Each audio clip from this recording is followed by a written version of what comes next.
Calculus Video 32, Implicit Differentiation. So implicit differentiation is one of the main topics in calculus. Right, we have derivatives, we have integrals, and a part of derivatives is what's called implicit differentiation. And here's why it's important. See the three shapes that I have drawn here. What do they have in common? What they have in common is that they are not functions. These are not functions.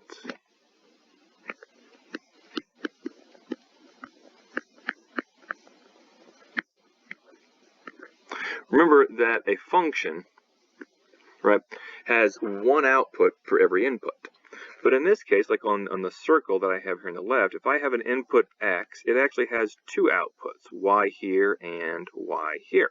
That makes it not a function. You can tell because it does not pass what we call the vertical line test. If I were to draw a vertical line to be a function, it can intersect the curve at most one point. This intersects twice because there's two y values for one x value. That makes it not a function. Now, we like functions because functions are reliable. If you plug in an x, you get out a specific y. Whereas the circle, not being a function, has two y values for a particular x. Okay? If you look at the second curve, it's just a random curve that I've drawn, and you take an x value here, it has two y values, one here and one here. And on the right, an x value here has a y value here and here. All of these are not functions. However, just because they're not functions does not mean that we don't want to know something about them. We would still like to be able to find, and you'd think we could find, what the slope of the tangent line is at every point on the curve. So for example, the top point I have there on the circle, it looks like we should be able to find the slope of the tangent line there, which we know as the derivative. The derivative should exist there. We should be able to find the slope of the tangent line at this point x, y, even though it's not a function. And that's true for all of these. If I give you this point here, the middle curve here, the slope of the tangent line, we should be able to find the slope of that tangent line at that point. On the right over there, we should pick a point, find the slope of the tangent line right at that particular point. Just because they're not functions does not mean we can't find the slope of the tangent line. It does not mean that we can't find a derivative. We just can't find the derivative in the ways that we've been doing it so far. Because the way we have it so far is we started with a function and said, okay, what is f prime, or what is the derivative of the function? We have to do it a little bit differently, and that's where implicit differentiation comes into play. Implicit differentiation is going to allow us to take the derivative of equations that are not functions. So, implicit differentiation allows us to find a derivative of equations that are not functions.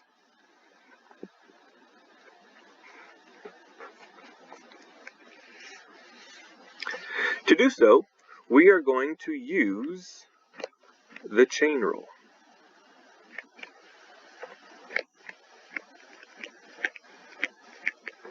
We are going to use the chain rule. Let's start with that circle as an example up here.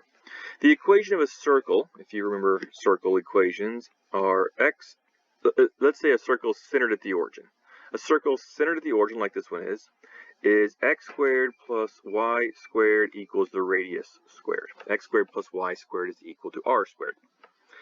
If that radius is 2, then we'd say x squared plus y squared is equal to 2 squared, or 4. Or if the radius is 3, then we'd say x squared plus y squared is equal to 9. Let's say that circle we have drawn here has a radius of 4. And so let's just use this equation here. X squared plus y squared equals 16.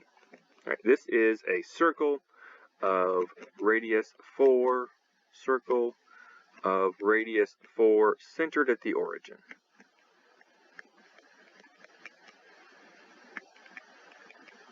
And what we want to know is, what is the slope of the tangent line? What is the derivative at any point on the curve?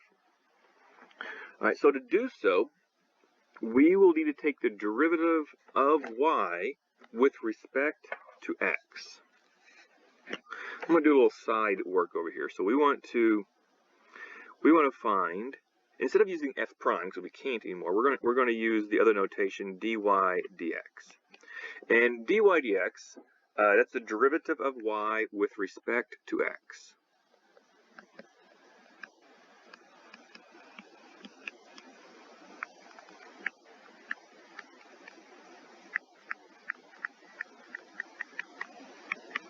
Right, and this is where the dy dx notation starts becoming more popular and more well used, because it's a little more flexible in what it can do, where f prime definitely has to have a function to it, right?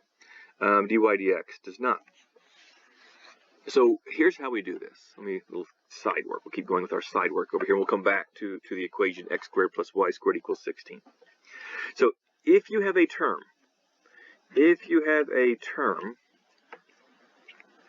of x, so like that x squared, right? That's a term of x. It has only x's in it. When you take the derivative of that term, and I'll just make one up here, the derivative of 3x squared, that's just has x's. The answer is 6x. You're done. Nothing else more is needed, because you're taking the derivative of x's with respect to x. However, and here's the big however, if you have a term of y's, right? Let's say you have like 3y squared, and you want to know the derivative of 3y squared. You have to be thinking of this as y is a function of x. Y is a function of x. In other words, it's a function of x. We just don't know what that function is. For example, you might be thinking to yourself that y is equal to 2x squared plus 1, or y is equal to sine of x, or y is equal to some other function of x. We just don't know what that function is. So for example, if I were to, again, side note of the side note, say we have this function, instead of 3y squared, we want to know what is the derivative of 3 times 2x squared plus 1 squared. Right? The way you would do that is you would first bring the 2 down, do the power rule, right? You do the power rule, bring the 2 down, you got 3 times 2 is 6, then you'd have 2x squared plus 1 to the first, and then you multiply that by the derivative of the inside, which is 4x. All right, the derivative of 2x squared is plus 1 is 4x. That's what we're doing here. We have this 3y squared, but we're not picturing it as just 3y squared. It's 3 times some function of x that's being squared. So it's not just you bring the 2 down, you make it 6y to the first. It's you bring the 2 down, you make it 6y to the first, but then you have to multiply this, and here's the chain rule, by the derivative of y with respect to x. Multiply that by dy dx. In other words, go back to your example here, it's not just when you start with 3 times 2x squared plus 1 squared, I just made that function up. Right? I'm replacing my y with that function. You bring the 2 down, you get 6. It's the 2x squared plus 1 to the first. You're not done. Chain rule says you have to multiply that by the derivative of the inside function, the derivative of 2x squared plus 1, 4x. Same idea here. We have a function y. We don't know what it is.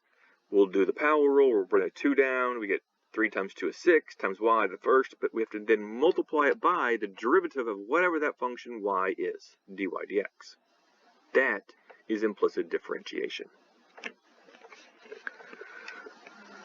Right? So we get this dy dx using the chain rule. That's how we get that.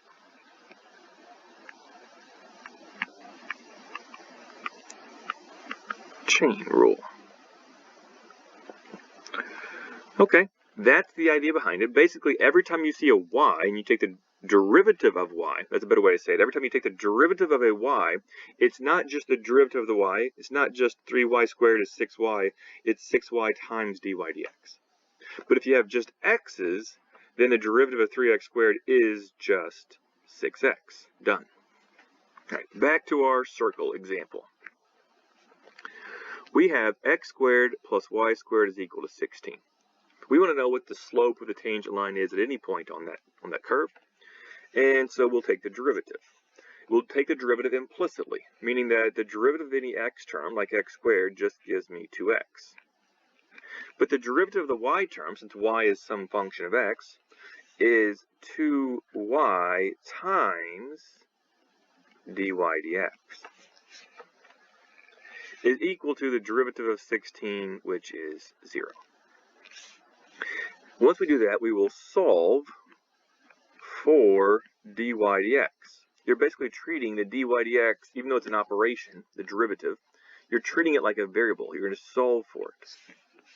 So to solve for dy dx, we'll move the 2x, right, to the other side.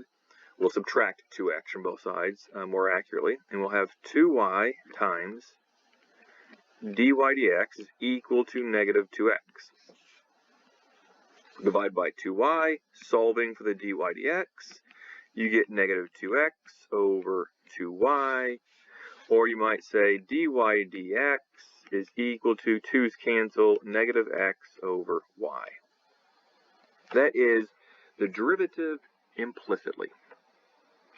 Okay, let's talk about a couple things. What this can do then, it can tell us the slope of the tangent line.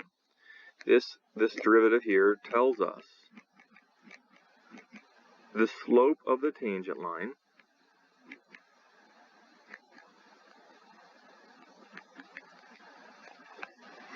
on the circle x squared plus y squared equals 16 at the point xy. And here's where you get a little bit of a difference between the derivative regularly, explicitly, as we've been doing so far, and the implicit differentiation. When we take the derivative implicitly, we often have both x and y in the answer. We often have both x and y in the derivative.